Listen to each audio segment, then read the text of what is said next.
And welcome back, everybody, to another episode of Tidal Flooding Talk, brought to you by the New Jersey Coastal Coalition in conjunction with our broadcast partner at Tri-X 57.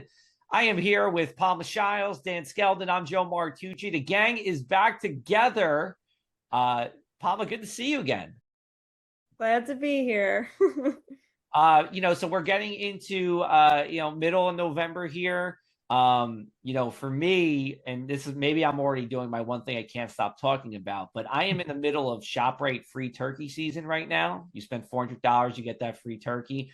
Dan, I know you're in Allentown. You guys have ShopRites there? What do you have Weiss? What's going on in Allentown? We have ShopRites. Well, we have my favorite grocery store. It's in upstate New York, Wegmans. Oh, yes, I know. Central and North Jersey as well. So yeah, we have a plethora of them, and yeah, we're doing the turkey points as well, though. Okay. Did anyone get the turkey yet? Are we at turkey status? No, not yet. Well, I am not hosting because I'm moving soon, so I'm off the hook this year. Okay. Or you get like the lasagna, like the big lasagna, the hen, I think, whatever. Anyway, nothing related to Tidal Flooding Talk there, but congratulations on your move, Palma. And if you need any help moving, I guess our Tidal Flooding Talk family is here to help. And at the very least, Palma will give you a nice moving forecast. So we'll make sure moving days that would be great. Right. That would be great. So our guest for tonight, he might be able to help Palma out. He is related to Palma's first cousin, but he is on the other side of the country. So he has a good excuse to, hey, listen, I can't really help you move. We're here with Jesse Peri. He is the chief of the Stinson Beach, California Fire Department. Part of the reason why we've been doing this on Zoom, Tidal Flooding Talk, is so we can go national with our guests, and doesn't get much national than the other side of the coast. So Jesse, welcome to the show, and tell everybody where Stinson Beach is in California. Yeah, thank you for having me, Joe, Dan, Palma. It's great to be on. Stinson Beach is just north of San Francisco. It's a small little coastal town, about 45 minutes across the Golden Gate Bridge, down a windy road. Very, very sleepy in the winter times, and then in the summer times, it's the Bay Area's playground. We get everybody from all the major Bay Area cities out for a nice long stretch of coastal beach out here in California. So, so being related to Palma and having the seasonal, shift here in Stinson Beach sounds like pretty similar to the Jersey Shore. Yeah, very much so. Well, my mom was a resident of Ventnor, so she moved halfway across the country, but she couldn't get that far from the ocean. So she found the very next best thing out here in California. Awesome. Well, great. Well, we're really looking forward to having you here and chatting with you over the next half hour or so. Tell us about your role as fire chief and how it could relate to the tidal flooding, that you do see on the West Coast. Yeah. So for us, we're pretty much the only governmental organization in our little coastal community. And so that means we assume all risk responsibility. So when we say we're the fire district, we're much more than that. We respond to medical aids, structure fires, vegetation fires. And over the last several years, it has morphed into storm response and storm surge. Ironically, this morning, this wasn't planned out, I don't think, by you guys, but we have king tides in our community, and we had significant flooding events. We had nothing to do with it. It was perfect timing. So it's very much in our wheelhouse and part of our response, and we develop lots of plans around it. And our little town is unfortunately getting hit and anticipated to get even harder by some tidal flooding. Now, I'm sure where you are. Oh, go ahead, Dan. Oh, go ahead, Paula. You're known for both like wildfires and then also coastal tidal flooding. So how do you balance planning for both of them? And do you think you're more prepared for one or the other? That's a good question. I wouldn't say that we're more prepared for either. We have a hill to a mountain behind us and the ocean in front of us, and different seasons and different changes bring their individual unique challenges. We just have to be ready at a moment's notice for either. Luckily, they tend to be seasonal, so we get to shift our wildland fire gear off the rig and transition to our water gear in the wintertime. But as what happened down in LA last year, wildfires becoming more of a year-round threat than it has in the past. Yeah, I was going to ask you, Jesse, like what are the seasons? Like on the East Coast, we have hurricane season and then it shifts to nor'easter season. So kind of tidal flooding is a year-round threat. Mm-hmm. You kind of alluded to there, wildfires becoming a little more of a year-round threat. What's the storm and the tidal flooding threat like on the West Coast?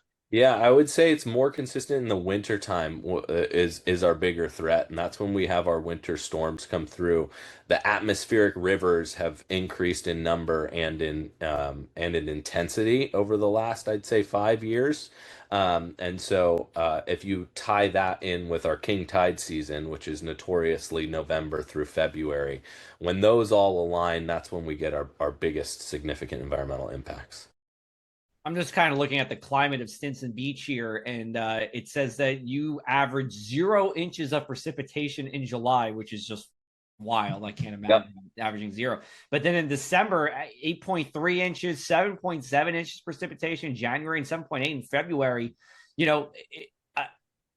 I guess what I'm trying to get at is sunny day tidal flooding. That flooding that doesn't have anything to do with the storm here. Is that something that you see too, or is it really something that's really during the winter? I know you said the winter season's more that season, but do you get any of that flooding during the summer, or is it's no? Okay. No, it's rarely. Occasionally, I'd say we might have some high tide events, but in my experience, it's all during winter and storm season, and when they kind of collide.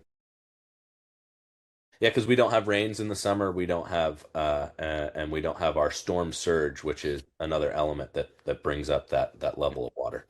What's that like? Not raining for like 6 weeks. Like what's life like during those 6 weeks? I would say Stinson, as opposed to the rest of California, is very unique because we get the marine layer that comes in, so we still get a lot of moisture in those summer months. It's just not traditional rain. But yeah, it's summertime in California. It's exactly what you think. Car washes must be buzzing at that time. Yeah, exactly. So is it easier, Jesse, to, because the tidal flooding, those type of events hit during the winter season, probably less population, probably like, locals, Yeah. we have the problem on the East Coast where sometimes the tourists are as knowledgeable about tidal flooding as the locals are. You guys kind of don't have that problem, right? Because during your peak season, the weather is quiet. Exactly. And I couldn't imagine how you guys do it because we get influxes of 8 to 10,000 people to our town that has 700 houses, right? So to imagine having to coordinate that transient population is just a lot. So yeah, wintertime usually, depending on the season, I'd say we get a lot of it's a short-term rental community as well, and so we have a larger influx, but not those day visitors like you think of classic Ventnor or Atlantic City beaches like you guys have. All right, we're going to take a brief break here. We'll come back on the other side with Jesse Peri on tidal flooding.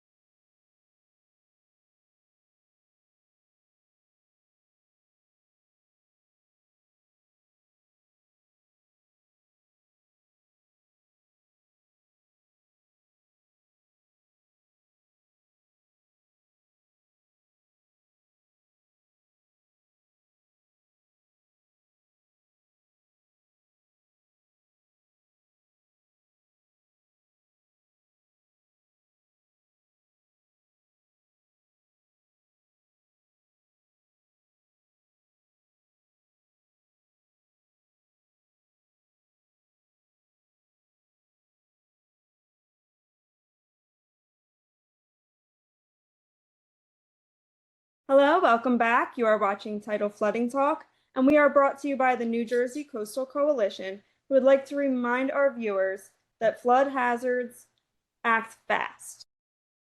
They're not just an inconvenience. Floodwaters can cause fires, contamination, and serious structural damage. If severe flooding is expected and officials recommend evacuation, don't wait, just go. Have an emergency plan in place, prepare for the worst, and prioritize safety above all else, which I'm sure Jesse can speak on because, I don't know what it would be like evacuating Stinson Beach, or even advising people, that it could get to that. What is your experience with your residents or even visitors if it were to come down to that? Yeah, I think our biggest threat is when a couple of different factors align, and that is swell direction. So we're getting some pretty intense waves from storms off coast, and I mentioned that storm surge, which elevates already high tides a little bit higher, and king tides. And unfortunately, over twice in the last 5 years, we've had to place evacuation orders and warnings for a large area of our community. So it is a real thing. We have pre-plans for it. We have our messaging that goes out to the community via various sources. And like I said, a lot of folks are short-term rental renters, and they're not prepared, like a local living down by the beach would be. But do you get much resistance from your locals if there is an evacuation order? Yeah, I wouldn't say resistance. I think a lot of people respect our knowledge of the water and respect our forecasting, and they've seen what it can do. So in every evacuation, you're not going to get a 100% compliance, but I would say for the most part, we've had some pretty good people respecting our orders. And I see, Jesse, I'm just kind of familiarizing myself via Google Maps where you Yeah. are. How is the evacuation like? Are you pretty like one way in, one way out, like some of our barrier islands along the Jersey Shore, or do you have Yeah. a little more luxury of multiple routes in and out, and maybe a little more time therefore, and a couple more flexibility in evacuating people in the worst case scenario? Yeah, down by the beach, there's a whole network of specific areas that is one way in, one way out. And if you can look on that map, it's a peninsula, and basically all the way towards the land end of the peninsula is where we get our greatest flood threat. So our situation is we get storm surge flooding from the ocean and tidal flooding from what we call the lagoon, but I imagine it would be Bayside for you guys. And that pinch point becomes a very big reality for the folks in the homes living in that area. But what it also does is it isolates the entire peninsula distal to that, from emergency response being able to come in, from ambulances being able to take people out, and during these events, like I said, they're storm events. So we have to develop contingency plans to get people over that area. And we've developed some creative ones. One is via the beach, which surprisingly sometimes has access when the street doesn't. And another one is inflatable boats that we will pull people across the floodwaters with. Really? Tell us more about the inflatable boats. Yeah, so we have a robust water rescue program because we respond to all the water emergencies. And a couple years ago, after we've had some significant floodings, in that pinch point, it's probably a 50 to 100 foot stretch that gets flooded that vehicles sometimes can't travel through. And so we place boats on either side, and we can shuttle people across if they were ever in need of an emergency. Huh? Cool. And we've done it. I can't say that there's been critical patients, but there's been some minor stuff that we've shuttled people across before. Sure, sure. Now, you mentioned earlier that you're kind of the only government agency in Stinson Beach. Mhm. So, is there anyone that, like, other agency outside of Stinson Beach that you do work with or Yeah. prepare Yeah. for a coastal storm? So we're a fire district, meaning we're hyper local to Stinson. Taxpayers kind of pay us directly for fire and emergency response. We're technically a part of unincorporated Marin County, so all of the land that we serve is essentially the responsibility of Marin County. They just don't have resources in the community, right? So when it comes to potential sea level rise flooding and tidal flooding, we work with them very closely to develop our plan. And we as a community have developed a long range planning committee where we're engaging with the county to identify steps and mitigations moving forward as we continue to see increase of threat from sea level rise. You know, you say unincorporated community. That's such like a foreign word for us here in Jersey because every square inch of New Jersey is owned by a municipality. A city. So Yeah. like every square inch in New Jersey. Yeah. So like when you say like it's just like a weird concept. Like even for me, like I think I remember this is off topic, but I was like 16 years old. I was talking to somebody from Iowa who was like my age, and he was talking about going to his, he was like, how do you ride your bike to your friend's house in the next town? I'm like, I don't know. It's just in the next town. He's like, that's like 10 miles away. I'm like, Yeah, New Jersey. It's like literally just you cross. You wouldn't even know if there wasn't a sign. So it's just interesting there. But anyway, let me get back on topic here. When you talk about, obviously you're on the West Coast, right? Is there anything that you take from what's just being done on the East Coast to the West Coast in terms of emergency response, and then vice versa? Is there something that you see that happens, with emergency response on the East Coast? You're like, why don't they do it this way? No, I think it's really interesting because the East Coast, specifically with fire, has a robust volunteer response model, and that's what we are. So I think when I look to the East Coast, I look at them as leaders in normalizing what volunteer response can do for the communities. I would say less in an emergency response capacity and more in tidal flooding. The last time I was in Ventnor, which was a couple of years ago, I noticed the dune restoration underneath the boardwalk. That probably was a long time ago, and I'm just a little bit out of the loop. But that is one of the biggest recommendations that we have from the studies that we have is increased living shore and increased dunes to combat some of the coastal storm surge that we get. And so it's definitely a strategy that is being considered in our community. Good, Palm. Yeah, I think, well, over here, I think that there was resistance to the dunes for a while. Mm-hmm. And it was my mom hates it. by the DEP, yeah. And the argument was that we get mostly like bay flooding. But I mean, when there's a hurricane, that ocean, I mean, if there's video of it from Sandy, and it's like, I mean, I would want a dune in front of my house. Yeah. Might be a hot take for some people. Yeah, well, people always want to see their they want the ocean view, and that's what they pay for, so I understand that. But I think most beach towns at this point, I feel like they just built the house so high it's like over the dune. Like I know like in Monmouth Beach in Monmouth County, they had this right after Sandy where the residents did not want that seawall to be completed.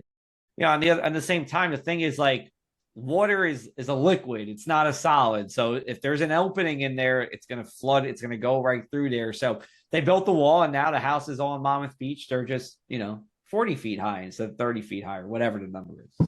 Anyway, we're going to take one more break. We'll come back on the other side with Tidal Flooding Talk.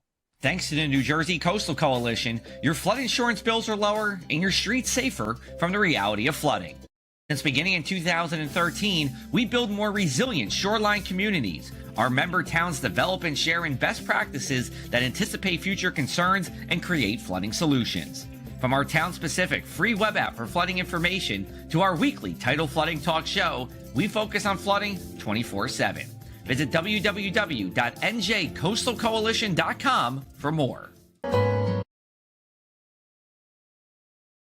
Well, welcome back to this week's Tidal Flooding Talk, along with Palma Shiles and Joe Martucci. I'm Dan Skeldon, where we continue our conversation with Stinson Beach Fire Chief Jesse Peri.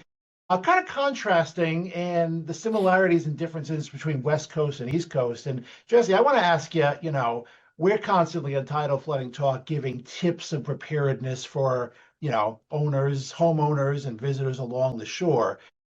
What kind of tips do you offer your residents and vacationers down there as far as preparedness goes and safety from the various hazards that you face? Yeah, I think the big thing is to just know forecasting, and really we try and engage with our community to get them to anticipate and to be in line with National Weather Service alerts so that A, we can all be ready. The next big threats that we have, like I mentioned, are access and ensuring that people can get out. So identifying when flooding events are about to occur. If you don't have to come out to the beach, then try and avoid the area. And third is just safety in and around floodwaters. A unique thing that we have here in Stinson Beach is septic systems or on-site wastewater systems, meaning all of the waste in the houses in our community do not go into a centralized sewer system. They're dispersed in leach fields on the site. So when floodwaters go into those areas, there's a whole health hazard with walking in and around floodwaters. So between that and just the lack of visibility and vehicles driving into ditches when you can't see, it's a lot of education about floodwater safety. Now, what is it like training new firefighters or new first responders in terms of your flooding events?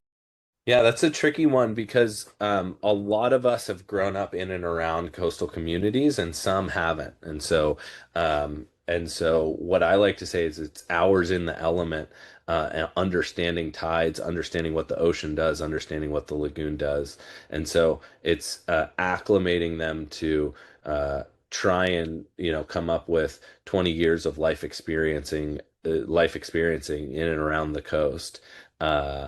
And as best as we can. But lots of task books, lots of training, and just getting people involved. Got it.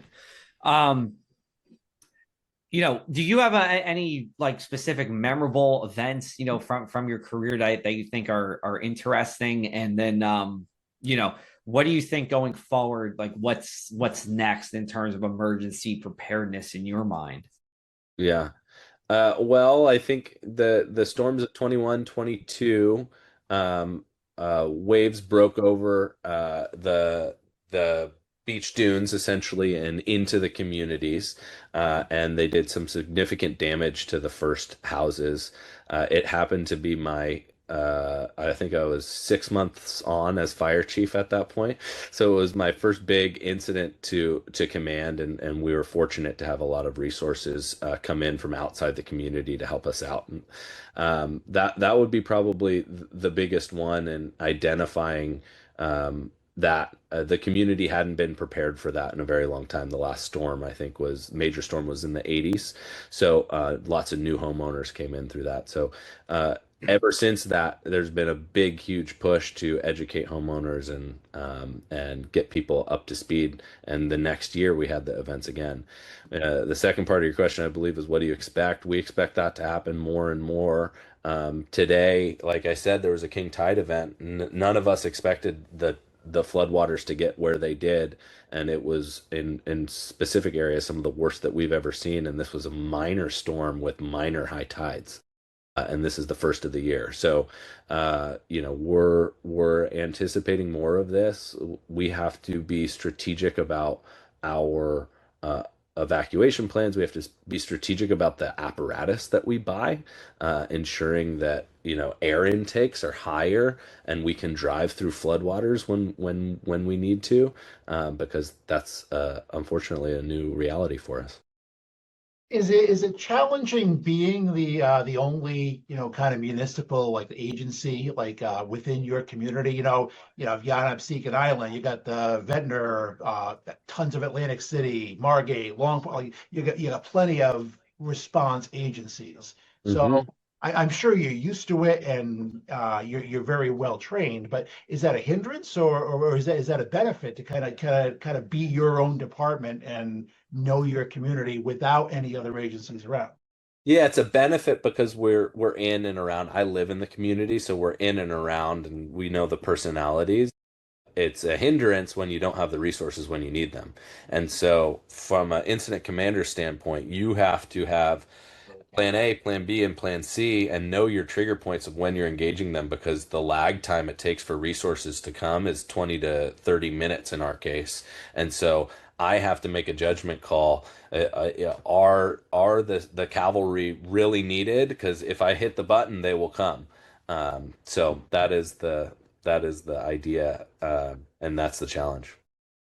Awesome. Well, Jesse, thanks so much for joining us here today. We're not done with you yet. We're going to do the one thing we can't stop talking about. But where could people get more information about Stinson Beach and the work that you're doing? Yeah, stinsonbeachfire.org is our website.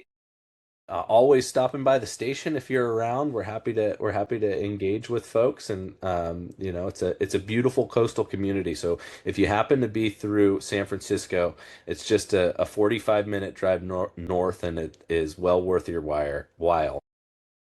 I recommend you guys come out if you're Sounds around. like we're gonna have to talk to Tom Quirk, our boss here, about a Tidal Flooding Talk on location in Stinson. There you go. All right, so we're going to do the wrap up that we do every week. The one thing we can't stop talking about, tidal flooding or otherwise. Palma, will kick it off with you. All right. I think I can't stop talking about when the next time Jesse's going to come visit over here. She's putting you on the spot, Jesse. We got.